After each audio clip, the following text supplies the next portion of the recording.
sensitive the mics are. I do.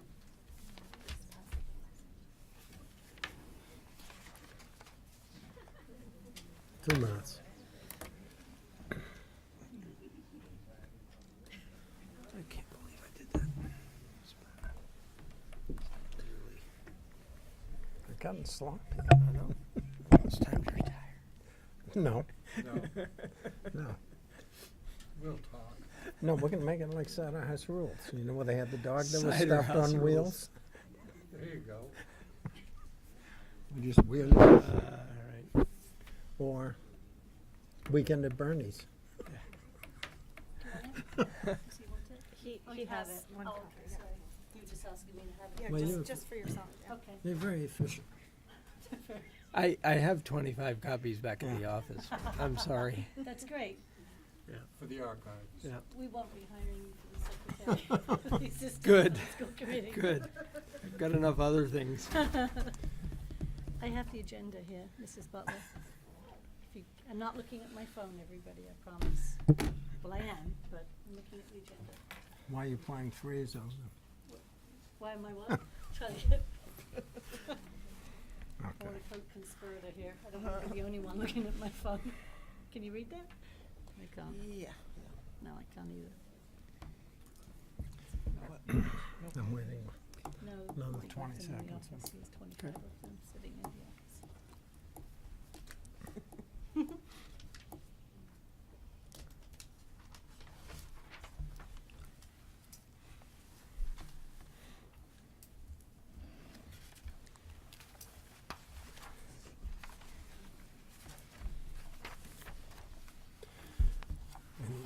My phone says it's 6 o'clock. So does mine. Yeah. Okay, I'd like to call to order the school committee meeting of March 5th.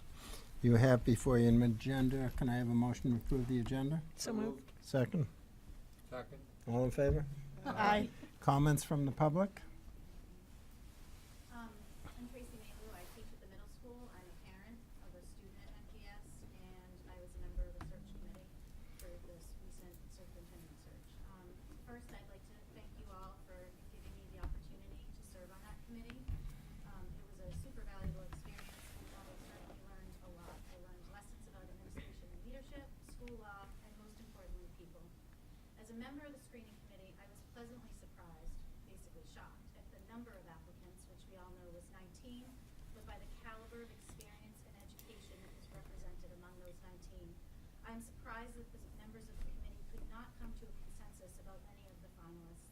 I attended each public forum and school committee interview in addition to the screening committee ones. I felt strongly that we had quality choices in our next leader. I am disheartened by the decision that was made by this committee that we have February 19th that to table this until the fall. I understand that each candidate has pros and cons, and I was surprised at how little discussion there was amongst the school committee members highlighting the positives of the finalists. I have had many community members come up to me to tell me how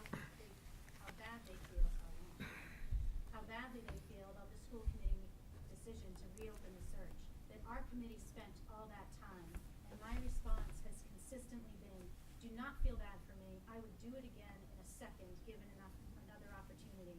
I am, however, heartbroken for the children of Nantucket.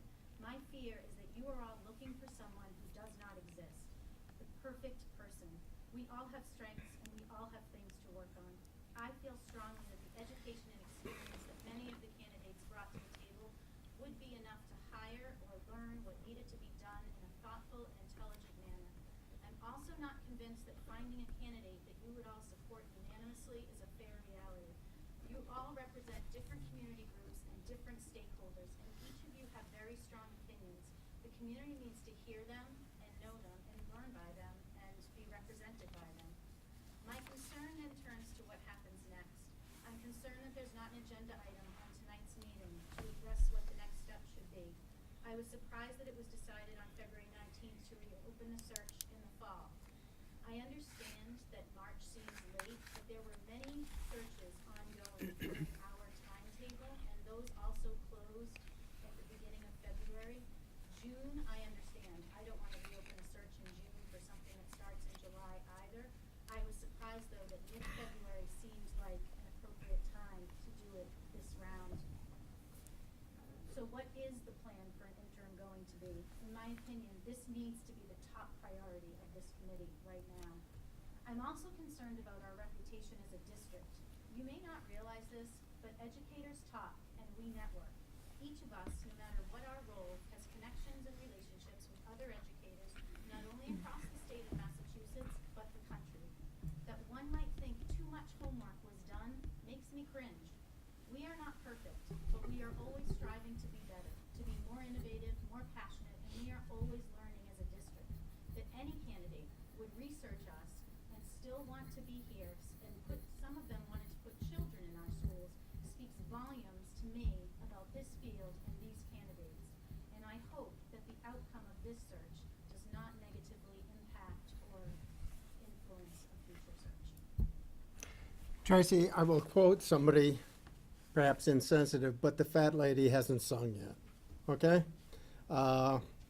There are ongoing discussions that are being held in executive session to review, as I agree with you, a fine list of applicants and consider what other possibilities are coming up. So I appreciate, listen, we all put in a lot of seat time, heard a lot of good things. I think, quite frankly, Mr. Bucks pulling out at a late moment upset the apple cart to a large extent. And I think the committee is going to be having some executive sessions, and hopefully we can come up with something that works for everybody. So I appreciate very much your comments, and I will tell you, I left that meeting feeling very much as you do, but I think that there are other opportunities coming up. Okay, so don't get discouraged. The school committee is not panicking. The school committee is considering ways to be creative. How's that? Okay? I promise. Thank you, Mrs. Neiman. Yes, Appreciate thank that. you. Thank you. And it is our priority. Trust us. Okay, presentations and discussions of issues of interest to the committee. Friends of Nantucket Public Schools.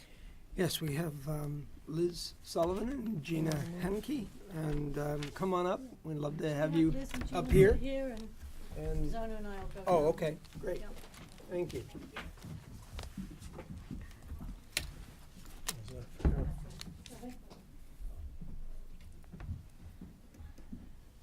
Hi, Liz. Hi, Gina. Hello. Hi. Hi. My name is Liz Sullivan, for any of you who don't know me, and we are co-presiding the Friends of Nantucket Public School this year, just to lighten the load on one person. And I'm Gina Henneke. As you know, I'm also new to the board and a parent of two boys. And thank you for having us. And I believe some packets are handed out to you. Yep. So Yes. we were looking at the budget, not to go by line item, but it looks certain things that we are up on the children's fund by 83%. That's under And the scholarship fund. scholarship fund. And a lot of our funds are basically due to the extracurricular and field trips, which is a big new item that's coming up that are being used for the children's fund. We still have money for enrichment. There is a new one, new event that's going to be coming for NES and NIS. It's the Polka Dots musical, which is partner with the Dreamland and Fairwinds. And both schools are getting $650 each, and it's geared towards social and emotional learning. And the topic is covering civil rights. So that's a new thing that's coming. So that'll come And- from our enrichment line, which is under committees and event. So we still have the full budget for that this year, but that will start to be depleted now. And we've moved our enrichment opportunities form. We've changed that this year. We want the administrators and faculty to give us ideas or give us some feedback, and if they have any ideas, we'd like them to come to us. And so we've had one so far this year from Eve Marie and King, and that's the polka dots and the musical. So we just have had a change in how we deal with enrichments. Enrichment is a word that comes into our field trips too, which we know that they are enriching. But I think a big thing for us this year, we're seeing a lot of requests to support new field trips that have come up. We've had the 5th grade went on the Freedom Trail just before Christmas. Camp Cody happened in September, October for 6th grade, and then we have the Washington trip coming up for the 8th graders. So we're getting a lot of paperwork for us as the bank to support these. And you'll see that if you go on to page 2 of the budget, the staff initiated funding. Those requests, you'll see 4 of them are basically field trip related. So that's That, it for us. yeah, it seems to be the trend now, that a lot of the fund is geared towards the field trips, so we're seeing a lot of that. So come we in. may look at our budget and how we distribute the money, and we've also talked about grants that will support field trips. So we're going to look into that a little bit further and give them the supporting the facts, like that the schools are all getting their wings to take off the island, which is great. We really encourage it. So that was that. Event updates. You went over the Yeah. updates. So then, so far this year, we've had our bike-a-thon, the holiday house tour, and the spelling bee. With all of those 3 events, we always look for a lot of volunteers, and our big push this year was to get a lot of students to volunteer, and that really worked very well for us, especially high school. Maybe some 8th graders, but definitely up to high school. And then we helped them with getting community service hours for their services. So it kind of worked both ways. We were raising money for the school, they were getting involved, and they were getting community service hours. So that has worked to our advantage, and it definitely helps with our events. And there was a lot of great feedback from the high school students helping out, that they were excited to help out in each of these events. They really enjoyed it and would do it again in our future events. So coming up then, we'll have our NES, NIS school dance, and last year we had it in our new building, which was wonderful because we had been in the Boys and Girls Club for a couple of years, and that was great success last June. So we'll continue to do that again in our lovely new gym at NIS.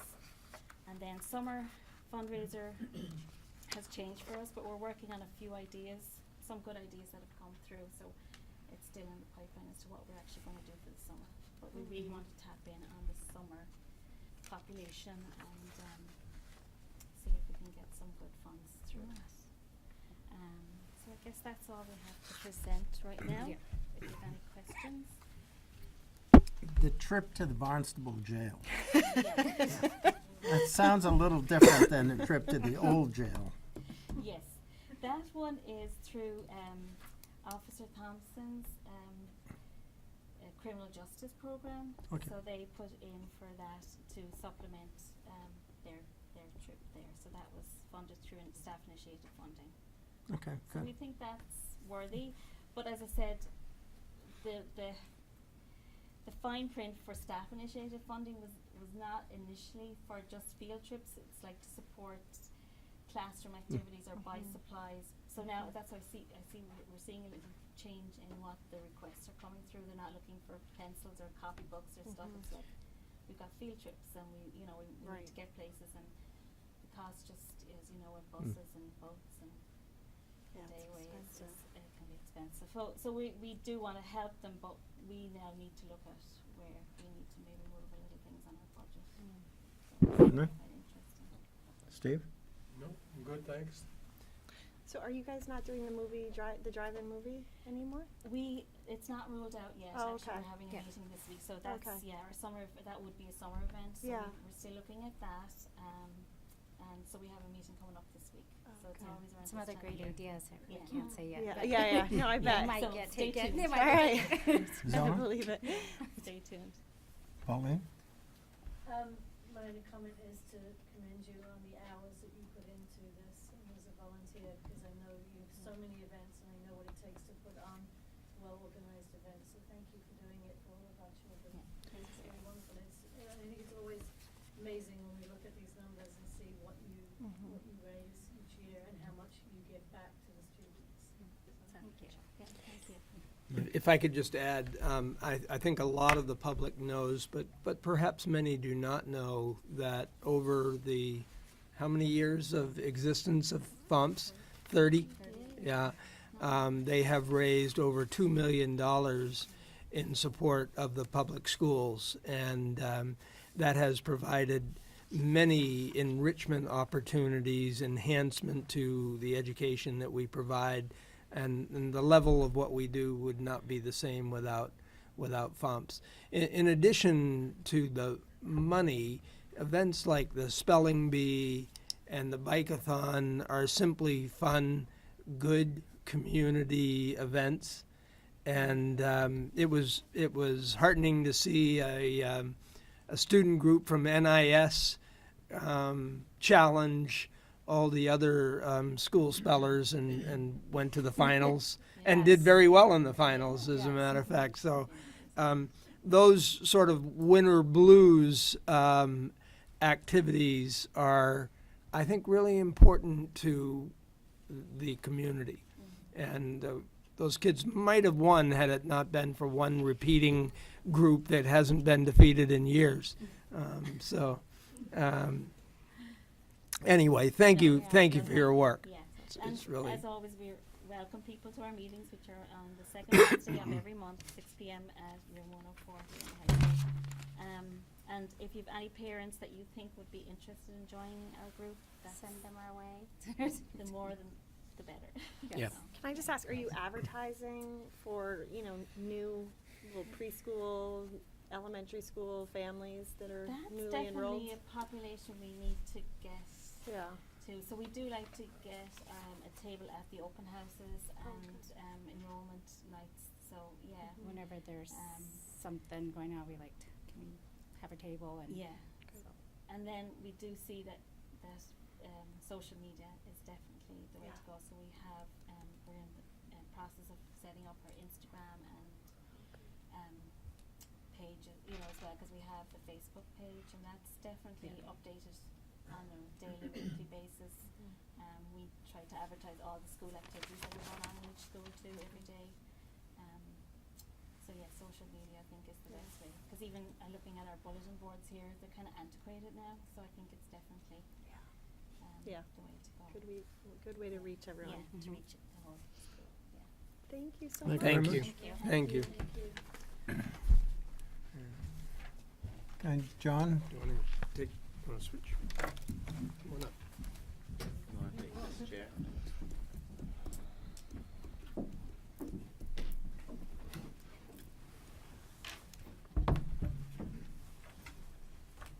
The good fortune of presenting to school committee fairly regularly.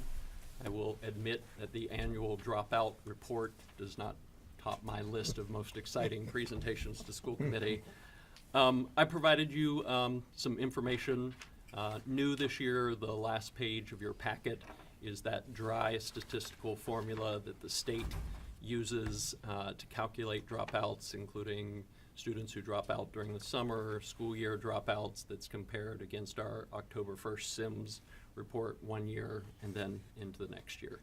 So that gives you some insight into how the state looks at it. The good news for this year is our dropout rate has decreased. We went from 2.8% to 2.1%. That is only slightly higher than the state average of 1.9%. Which they claim has been steady since 2014. Forgive me if I'm slightly skeptical that the state dropout percentage has gone 1.9, 1.8, 2.0, 1.9. The sheer numbers in the state, it seems odd that their dropout has changed by 0.1%. But far be it from me to be a skeptic. Dropouts were virtually the same among male and female. We had 6 male dropouts, 5 female dropouts. That's a decrease, and I don't know if you see that as a positive, but the year before it was 9 male dropouts to 6 female dropouts. We saw a dramatic drop in the number of Ls who dropped out from 11 the prior year to 3 this year. The state average for L dropouts is 7.6, where ours was 4.6 for the past year. Another area of tremendous growth was in our Hispanic numbers. We went from 10 dropouts in 2017 to 3, or 2.5% for the year. The average rate for the state is 4.5%. I think I would be remiss in not crediting Evelyn McGeckern and Eileen Tavares for the work that they have done with our Spanish-speaking students and working with our school counselors to give them options so that they can see options for getting credits and achieving that high school diploma. We saw a decrease in the number of dropouts in the high needs category, and on that state sheet that I gave you, high needs, if you fit into that category, if you're a student with special needs on an IEP, if you're an L student, or you're an economically disadvantaged student. So it was nice to see a decrease in that category. Turning to things that have our collective attention, number of students with disabilities who dropped out went from 1 to 6, or 7.2%. Which is more than double the state average, which is a 3.4%. We also note that the number of 11th and 12th grade dropouts last year was 3.6 and 1.8% respectively. This year that jumped to 5.1 and 2.4. These are both above the state average for dropouts for 11th and 12th graders, which at the state it's 1.9% of 11th graders and 2.2% of 12th. The good, if you can call it that, is that we understand the increase in the 11th and 12th grade dropouts. If you heard this presentation in the past, we know that catching students early in grades 9 or 10 is important to prevent dropouts, because normally 11th and 12th graders can see the light at the end of the tunnel, and 7 more credits or 8 more credits is much more doable than 19 more credits or 22 more credits. The reason for the increase this year is that we have been working with several of those students for years. They have come, they have left, they have returned and re-enrolled, they have dropped out. We've coaxed them back, and they just finally, at age 19, 20, were like, it's not worth it, and made the difficult decision to drop out. I want to draw your attention to 2 on the sheet.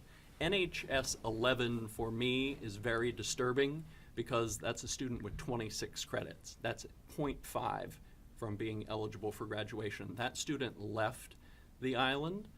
Barnstable their guidance office sent us a records request, so we thought they had enrolled at Barnstable. Difficulty was that they never showed up in September. Barnstable didn't tell us that. We're thinking, okay, we got a records request from your guidance department. This student's gonna continue on, get that credit, or finish, and they never did. And so NHS 11 is difficult for me. NHS 10, another challenging story, had been connected with the community school, was going to do the GED program, and for family and financial reasons did not follow through on that, and so is listed as a dropout for us. Ms. Sarah Ellis and I were lamenting, as we looked at these numbers, that we don't get to present to the school committee the students who don't drop out, and we came up with at least a dozen students that were on the path to drop out, and that we have maintained and provided programming or resources for them. And so, the state doesn't track metrics like that. They don't say, oh, the dropout prevention report that you can present. They follow only those students that elect to drop out. I think, in conclusion, the difference for me between dropping out and staying in school is often feeling connected and feeling like there are options. And I think we do a really good job at Nantucket High School of hitting both of those, making sure that students feel connected to the school and to people, and also feeling like it's not a one-size-fits-all. You have to come at 7:50 and stay till 2:20 and take 7 classes. So we have a lot of different programs that make dropout prevention really possible for us. And for Dr. Lepre, the Vineyards dropout rate was 2.5. Questions? Steve? No. Henry? Zona? That's good, thank you. Elaine? You answered so many questions that I had already circled, so thank you. I'm just curious, NH7, what does the 2 represent under MPS? In Nantucket Public Schools for 2 years. Oh, okay. Not that I need to know tonight, but I'm just curious, out of these students, how many of them might have participated in the Student Success Program during their time at the high school? Sure, I can easily get you that. I'd just be curious to see that. And, yeah, I mean, it's heartbreaking to see students certainly who've come through NES and CPS and get to 11th grade and, and I know the school is doing a lot to capture them, and my comment was also gonna be on the prevention, what are those numbers, so thank you for providing that. Yep. Sorry that only one sorted out or searched out the GED, because that's obviously another option for them. Sure. That, you know, the community school's able to hold on to. But thank you, this is really good information and important information, and I think we need to Can stay I focused on it. piggyback on one of your questions? What you said a student dropped out, among other reasons, for financial reasons, the GED. Was it because he or she had to work? Yes, Oh, okay, so it wasn't the question of, not being able to afford the GED, Okay. no, they had to work. Because we work with the community school to provide sources for people that want to pursue a GED that might not be economically able to do that. I'm looking at Tracy to nod for me. No, I think that the school has done a tremendous job, because we've had kids working full-time and living on their own and graduating school and putting the effort into it. And I'm always struck by the kids that come in late and they're disadvantaged, and that's always my concern, that we're sort of losing those kids, but it's a tough sell when you see a really insurmountable wall in front of you, but I think the school has tried the best they could. So what is the process? Do the students reach out to guidance counselors and just tell them, you know, for one reason or another, they want to drop out? Do they just stop coming to the school? Yes and yes. Okay. And some of these students come up through our biweekly student support team meetings. I meet with guidance counselors weekly. We try and anticipate if a student is on the path to dropping out and connect with them to discuss options, whether it's a flexible day schedule, if they have to work, working with families, working with Eileen, if it's language-based issues, so. And I'm sure you get families involved and We do. meet with them to see if there are any other ways that we can convince them to stay. All right, well, thank you. Sometimes the challenge is the family is wanting them to drop out, to be Really? able to work, to Really? support the family. I think guidance has been a hawk on these cases. I mean, they literally hunt them down. I know my wife, and I suspect the guidance counselors now, put an awful lot of effort into pumping up these kids, making sure that they do everything they can to make these kids successful. It's fascinating stories about kids that become successful because, like you said, connected. Somebody in the school system, whether it's a guidance counselor, whether it's a teacher, whether it's a coach, somebody shows the interest and the kid's connected and the kid works it through. And the school has been very accommodating along the way. Thank you. Curious to see how many of the students that do drop out, how there might have been indicators earlier on in their earlier grades that might have given us pause for thought, just to think about. I mean, middle school is really a key time. I mean, I've sat with Trends. students in guidance, and it's daunting when they look and they're 19 years old and they realize they've got so many credits still to do, and they still have 4 classes of math to get Yep. through. So, I know we just continue to try to support every student. So, thank you, John. Thank you very much. Committee discussion and votes to be taken. A vote to approve the donation to CPS from First American Title Insurance Company for the 8th grade Washington trip in the amount of $200. So Have a moved. motion to approve? Second? All in favor? Aye. The February 19th meeting minutes. Have a motion to approve? So moved? Second. All in favor? Aye. Transfers and invoices. So moved.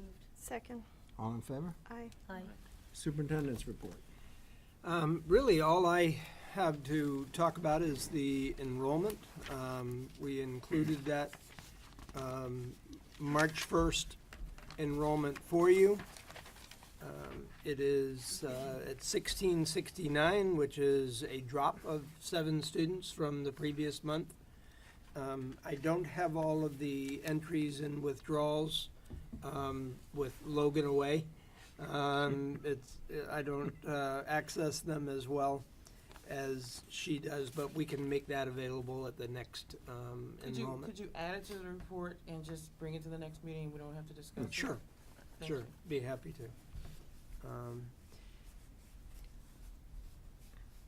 And really, that's all I have to report this evening. Subcommittee, safety? No.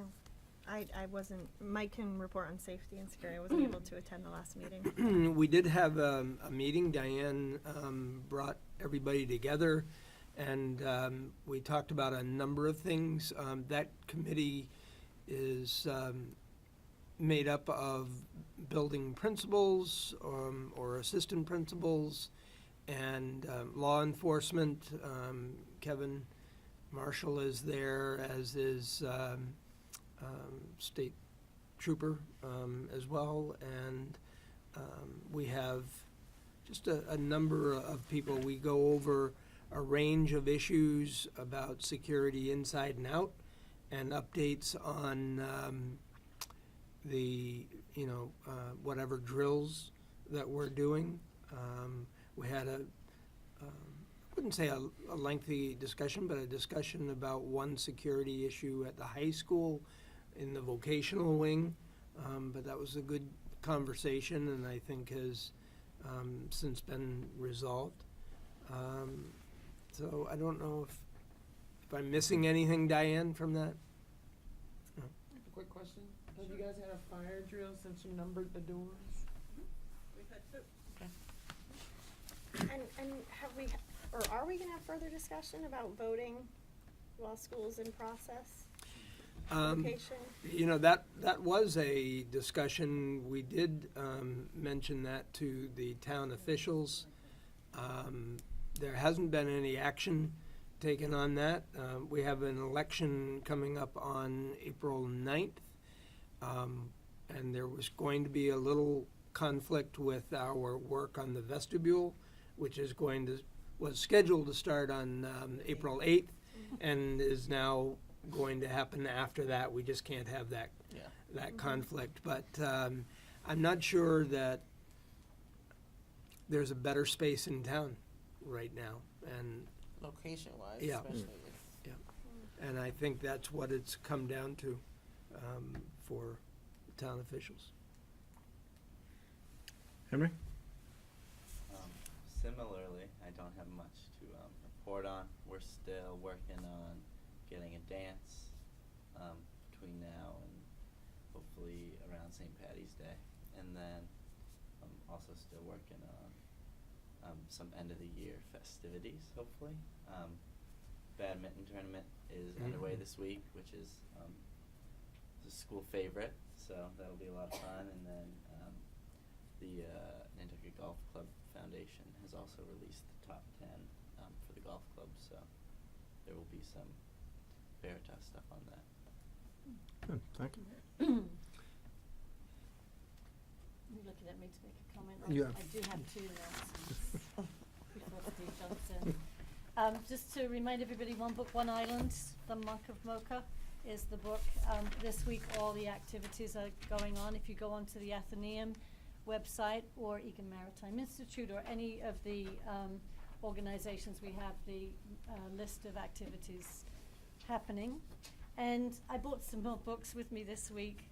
Waking Up White, Debbie Irving is coming here on the 11th of March. Educators Workshop is at that afternoon at 3 o'clock at the Lighthouse School, and then she's meeting with folks at the Athenaeum that night, and then at the Culinary Center the Sunday before. So they're free books, and you're welcome to those that didn't get them last time. Thank you. That's it. Okay. Can I have a motion to adjourn? So moved. Second. All in favor? Aye. What led you to believe that I had something to say? And well, Steve, it's, You're rarely at a loss. yeah. I'm not at a loss. 12, June. put the stuff Can you together remember what for we the showed us? Yes. superintendent? Oh, Van. yeah, so we have to get from the. Mike, I meant principals to that ask, go to at Mike, some and then point, they can go to we, us, and then you need the school committees. maybe bring up, I think they can't.